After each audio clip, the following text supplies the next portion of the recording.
My husband had a car accident while he was driving. His leg injuries were severe, and I was certain that he'd be wheelchair-bound for a while. He weakly turned to me in the hospital bed and asked me for help. "Sorry, but please take care of me." Even when I saw him like that, I didn't feel any sympathy. I've been getting a cold shoulder from him for a long time. "No way. Not gonna happen," I said with a laugh, and he was left speechless. I casually checked the next bed and was devastated when I saw the person laying there. So, it was true after all. I vowed to myself that I would never help him. I'm Valerie, 33 years old. I work hard as a nurse at the hospital. I have a close friend named Julia, whom I've known since high school. She's quite different from me and has a glamorous and beautiful appearance. Her figure is outstanding, so people often mistake her for a model or actress. She caught the eye of the CEO's son during her corporate days and got married. She's now a homemaker with one son. Despite the significant difference in our circumstances, she's always been a good friend to me. Since she has more experience with guys, I confide in her about my love life. Being a nurse is a demanding job. There are often night shifts, and being called in on days off for emergencies is not uncommon. Because of this, I haven't had much luck in the romance department. When I complained to Julia, she introduced me to Walter, who would later become my husband. He's kind, good-looking, and just an amazing guy. If I were single, I would have pursued him myself. He's such a catch, who's also got a successful career. And so the blind date was arranged. In a way, Julia could be considered the Cupid who brought us together. As she said, he's a caring and gentlemanly, handsome guy. He excels at his job, and since we're both working, he shares household responsibilities with me. When he popped the question, I was overjoyed, but I also had doubts about whether I was good enough for him. He sweetly said, "You're perfect for me. I'm drawn to your modesty." And with that, we got married and started living together in an apartment. I felt deep gratitude for being married to him and owed Julia a lot for bringing us together. Despite having a peaceful life without any major arguments, there's one thing that troubles me. Even after 3 years of marriage, we still haven't conceived a child.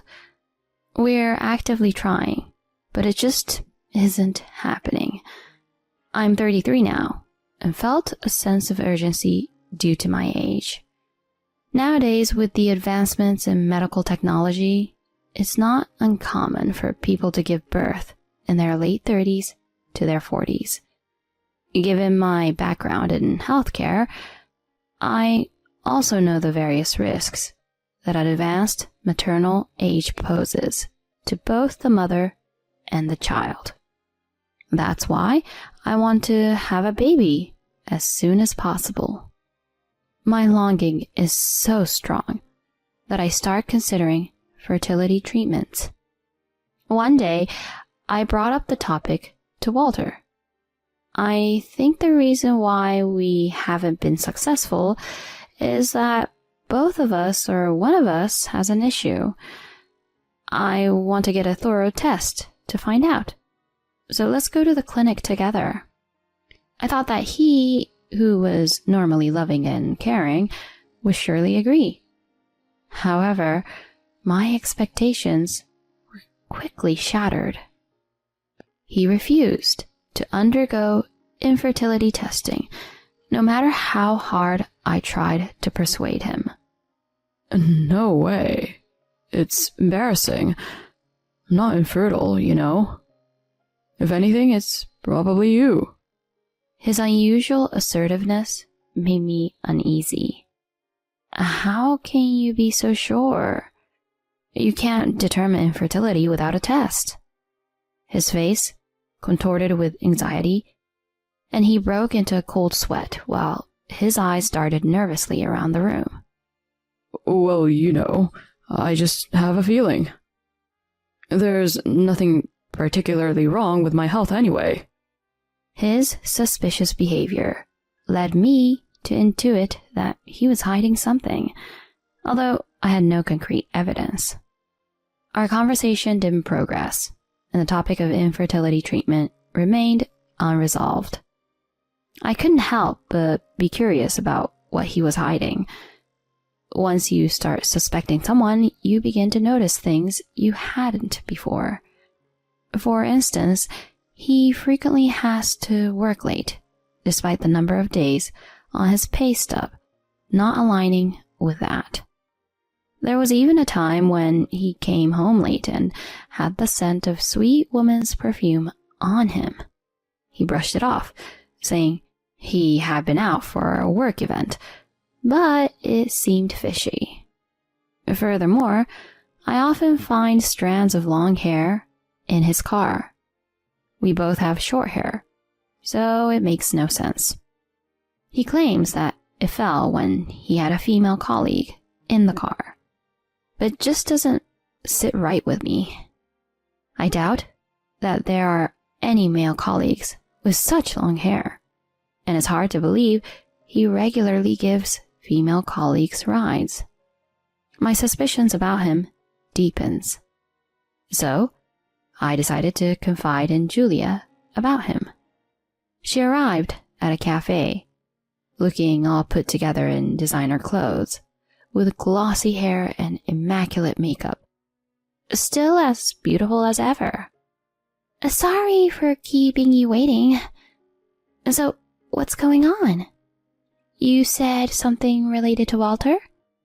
I explained to her all the suspicious behavior and how his attitude toward infertility treatment was strange.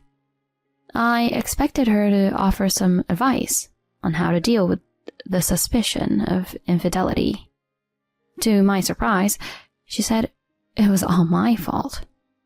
I can't imagine a serious guy like him would cheat. You're just overthinking it. I understand being anxious about not getting pregnant, but that doesn't mean you should take out on him. But there are so many shady things. When I confronted him, he acted strangely. Anyone would freak out if their spouse suddenly accused them of cheating. As for the infertility treatment, if there is nothing wrong with his health, it's natural for him to deny it. Hey, you're not thinking about a divorce over such a minor thing as this, right? It's a shame to part with someone as wonderful as him. She tried to persuade me, which left me feeling incredibly uneasy inside. I thought she'd at least listen to me whine and offer some comfort, even if she didn't give advice. In reality, she defended Walter, who had a suspicion of infidelity, and pointed out that it was my fault. Maybe she felt she had to defend him since she introduced us. Nonetheless, it bothered me that she adamantly took his side. I couldn't help but wonder why. Afterward, I tried to bring up the topic of infertility testing with Walter whenever I could, but he would quickly dodge the subject, citing work commitments. Days passed, but the suspicion of his infidelity didn't clear up, and I couldn't take it anymore. Finally, I decided to dig deeper and question him. Honey, are you hiding something from me? Like something related to other women? He cried out. Huh? And flinched. He tried to argue back, but his voice quivered. Why would you suddenly say something like that? I would never hide anything from you. I want to trust you too. But lately, you've been acting strangely. You're not straightforward about the hair in the car or the perfume. And you've been avoiding the topic of infertility treatment. Is there something you're keeping from me? I asked, looking him in the eyes, and he averted his gaze. After a silence that lasted for about half a minute, he suddenly yelled at me. Shut up. Who do you think you are to accuse me like this? A nobody like you got to marry someone like me. You're so out of line. Just listen to me and stay quiet. His outburst was so intense that it shocked me. He had never yelled at me since we got together. All this trouble with having a child is all your fault. There's nothing wrong with me. Marrying a woman like you is like drawing the short straw, he declared, and then stormed off to the bedroom. I was left stunned by the whole ordeal. To think he could hurl such insults at me just because I asked a few questions. At the same time, I became even more distrustful of him. If he had nothing to hide, why didn't he calmly deny the accusations? His anger seemed unusual. I was sure there was something going on. The next day, he left for work without having breakfast. When he came back home, he threw a petition for divorce at me. I'll let yesterday's incident slide, because I'm a forgiving person.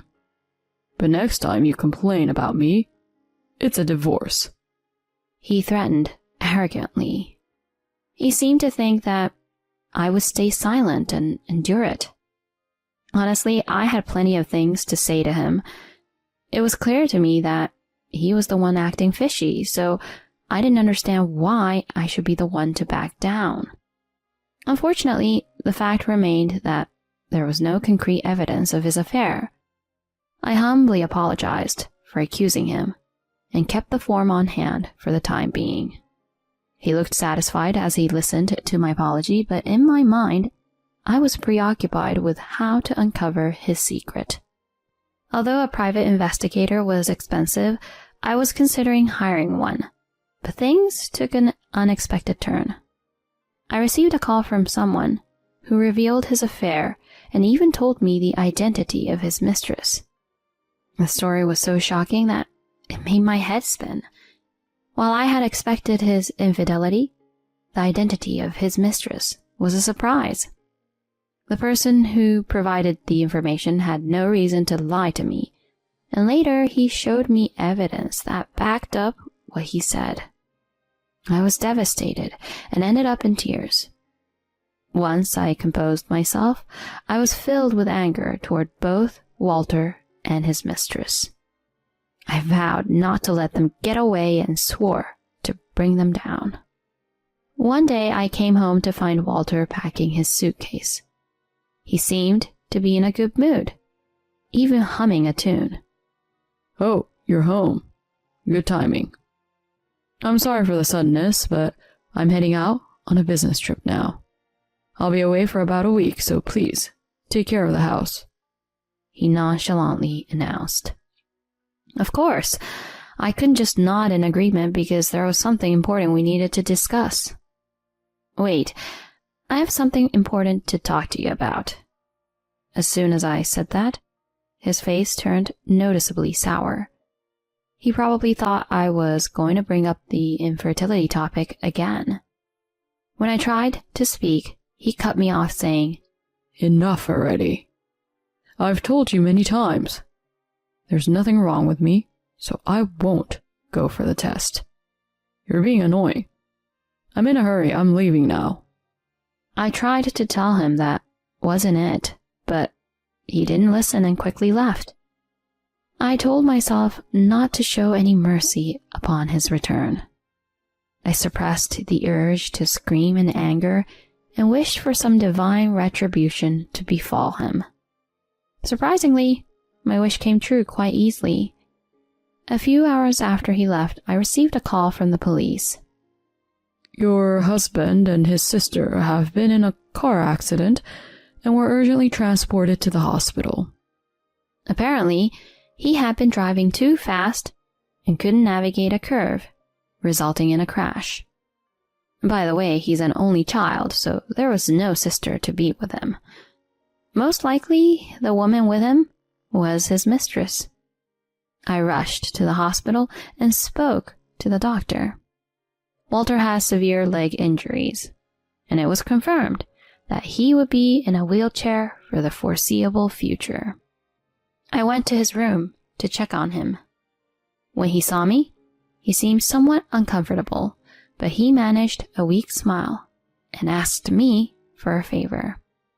You must have heard it from the doctor, but I'll be living in a wheelchair from now on. I'm sorry for the trouble, but I'm asking you to take care of me. In a healthy, loving marriage, if a spouse were asked to take care of the other, they would probably agree without hesitation. However, I couldn't help but burst into laughter. Take care of you? That's impossible. No doubt about it. He was left dumbfounded by my response. He clearly hadn't expected me to refuse him. I stared at him with a mocking look. Did you really think I hadn't realized yet? The person you were with was your mistress, wasn't she? You lied about having a sister, even though you're an only child. He was turning pale as he listened. He either couldn't find the words to defend himself or just couldn't make a sound but kept opening and closing his mouth. Ignoring him, I opened the curtain to the adjacent bed where his sister was supposed to be resting. There, I found my best friend Julia. The doctor said that she too was seriously injured and required nursing care. I gazed at her for a while, and then I glared at Walter.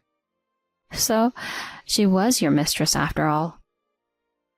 In fact, it was her husband who informed me about their affair. He had suspected her infidelity, hired a private investigator, and discovered that Walter was her partner. Apparently, they had been seeing each other for quite some time. She didn't want to give up her luxurious lifestyle with her husband and had proposed to Walter to marry me as a cover-up. There was an even more shocking and dreadful revelation.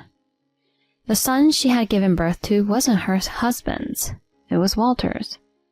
Her husband had become suspicious because the son looked nothing like him and had conducted a DNA test, and confirmed that there was no biological relationship between them.